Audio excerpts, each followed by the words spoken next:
Hello, everyone, and welcome to this episode of Ignition Time. The $500,000 a year voter. Yep, you heard that right. There are voters who will make more than $500,000 a year, and these are the voters that the Democrats rely on because the fact that they want to raise taxes, the Democrats, is going to primarily impact voters who make more than $500,000 a year. And the Democrats are hoping that these voters would be willing to pay higher taxes, and they want to convince these voters that this money is indeed going to be used for the benefit of the country. Welcome to this channel, everyone. My name is Dr. Chhoda. This channel, the Ignition Time channel, is about the country, the economy, as well as your money. Let's just jump into this fascinating, interesting episode of Ignition Time that merges politics and economics. Here's new reporting from Bloomberg. Democrats' tax hike bet relies on their new $500,000 plus voters. President Biden is asking congressional Democrats to vote for a tax proposal that will lead to an increase in taxes on voters who make more than $400,000 a year. So, what do all of these rich folk feel about paying higher taxes? And more importantly, what is a Democrat's political calculation in raising taxes on these voters who happen to be primarily Democrats? According to new reporting from Bloomberg, and this is the political calculation of the Democrats, many wealthy Democrats will not mind paying more in taxes if they can be convinced that the money would lead to greater prosperity for everyone. Here's an interesting statistic.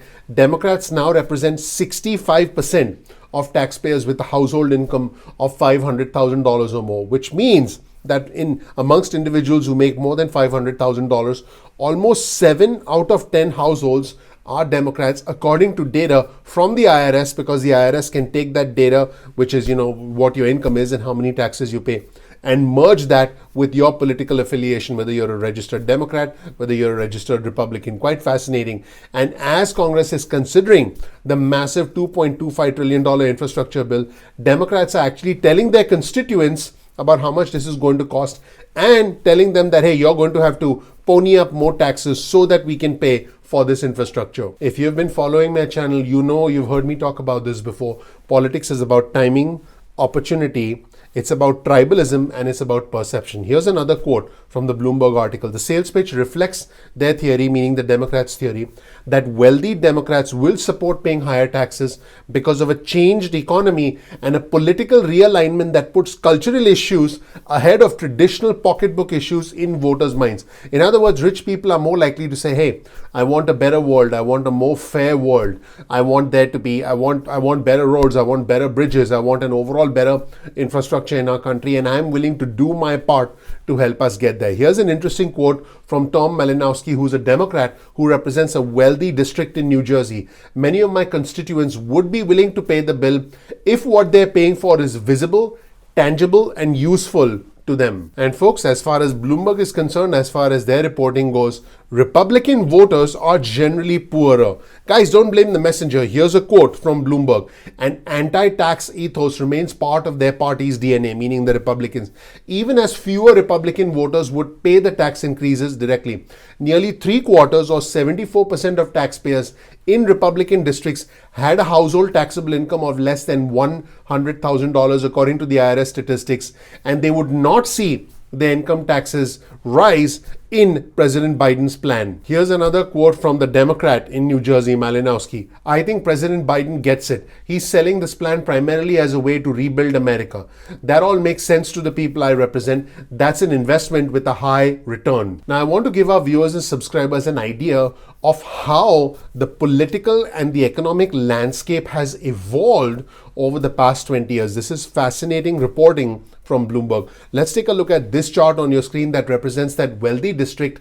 Once lean Republican are now swinging towards the Democrats. Let's start with this chart on your screen. In 1993, as we move from left to right, the most affluent congressional districts by median family income were often represented more by Republicans than by Democrats. Now, the Republicans are in red and the Democrats are in blue, and you can start to see that basically there were more rich Republicans back in the early 90s. And this is where things get really interesting. Now, Democrats dominate in these exact same congressional districts, you can see that similar districts in last year's Congress were overwhelmingly represented by Democrats. And this is some incredible data that shows that now the Democrats are ending up richer, and therefore the Biden administration's PR strategy involves being able to convince these Democrats that their tax dollars would go towards repairing and rebuilding the infrastructure in our country. Now let's take a look at this chart on your screen.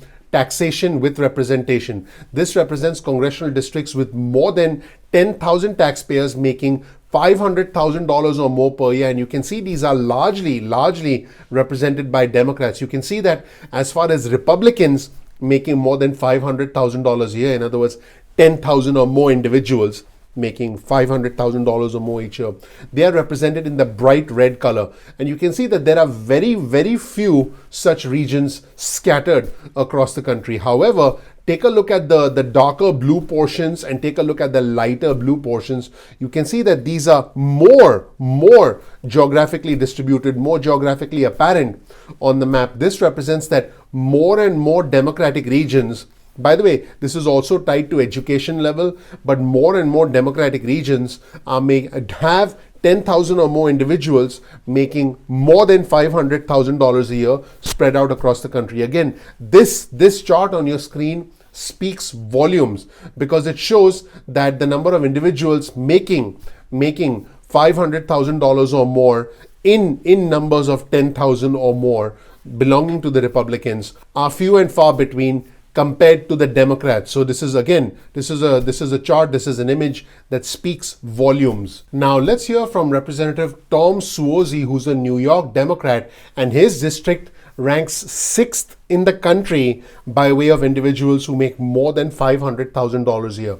In fact, in his hometown of Glen Cove, there was a mansion listed for $19.9 million. Yes, you heard that right. $19.9 million, a mansion in Glen Cove in his hometown. Oh, and did I mention that this was a 12-bedroom mansion? Let's take a look at a quote from Tom Suozzi. He says, "I'm not a soak the rich type of person, but I'm a fairness person." In other words, he's saying, I don't want to just tax the rich indiscriminately, but I do want things to be fair. He says the pandemic has been cruelly uneven. I don't want to see the solution of our income inequality be done solely through a redistribution method, but it's a piece of the answer. He was saying that just taxing the rich is not the entire solution, but it is a part of the entire complex solution. And I do want our viewers and subscribers to know that income inequality has been getting worse in the United States of America. Former President Bill Clinton did try to address some of these issues, but income inequality actually got much worse. Now, here's a quote from the Bloomberg article. Income inequality, one of the broader issues Biden says his bill will address, was on the rise even before the pandemic. Since former President Bill Clinton's tax law in 1993, median income has increased 26% in real dollars, but those in the top 5% have seen their incomes go up 48% according to the Census Bureau. Incomes in the bottom 10% have risen only 19%. Folks, this is mind-blowing. This means that income inequality has gotten worse. The rich have become richer and are making more money than ever before. Once again, this is important. Median incomes for the top 5% have risen by 48% since 1993.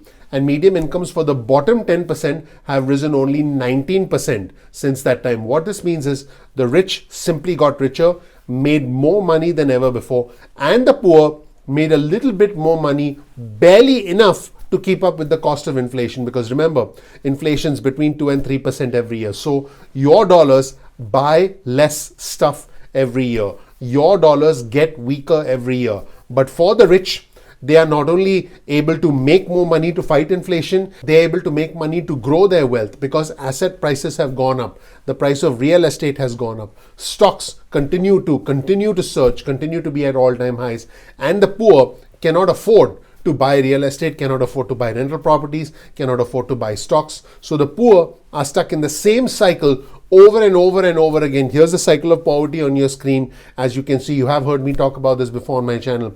But the cycle of poverty and income inequality are directly related. And this entire ambitious Biden plan to try and get those voters making more than $500,000 a year on their side is an interesting opposite side, if you will, to the larger discussion, to the more important discussion, to the crucial discussion about income inequality that exists in our country. I don't believe that increasing the minimum wage is going to solve the problem. I do believe it's going to be one step towards a solution, but I do believe a long-term solution will involve a complex effort that both the Democrats and the Republicans need to work on, because this is not a black and white situation. There are many shades of gray. There's a lot of work to be done. I am optimistic about the work that will be done, and I promise you, I will keep you posted. In the meantime, the Democrats want to raise taxes on the rich. They want the rich on their side, because at the end of the day, they need those votes. Thank you so much for watching, everyone. My name is Dr. Nitin Chhoda with Ignition Time.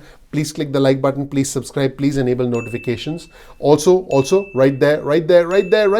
Please subscribe and enable notifications. Reminder. Thank you so much for watching. I'm looking forward to seeing you in the next episode of Ignition Time. Take care. Bye.